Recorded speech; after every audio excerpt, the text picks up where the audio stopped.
So last Friday, my book club met up at Janet's house for our monthly literary discussion and light snacks, which is basically code for eat cheese and drink wine while pretending we read the book. This month, we were supposed to discuss Pride and Prejudice, but as usual, no one had made it past page 20 except for Gary, who is the only person on earth who actually uses a bookmark. We just settled in, Bree already halfway gone, when Gary pulled out his contribution, a massive pop-up version of Game of Thrones. The kind with pull tabs, hidden flaps, and more cardboard engineering than a third-grade science fair. Naturally, we were intrigued. Janet even put down her wine, which is saying something.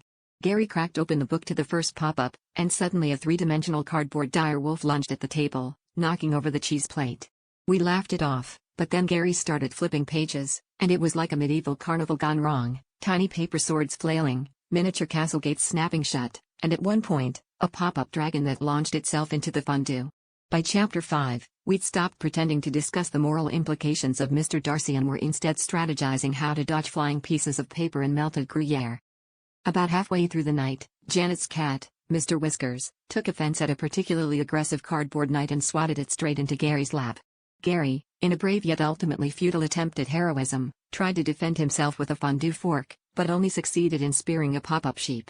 The group started keeping score, dragons versus wine glasses versus hapless readers. At some point, someone suggested we switch to audiobooks, but then Gary wondered aloud if there was a choose-your-own-adventure version with actual dice.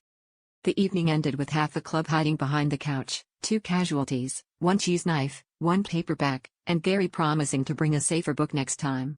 As we picked bits of melted cheese and cardboard from our hair, Gary shrugged and said, "Well, I guess you could say. It was a real plot twist."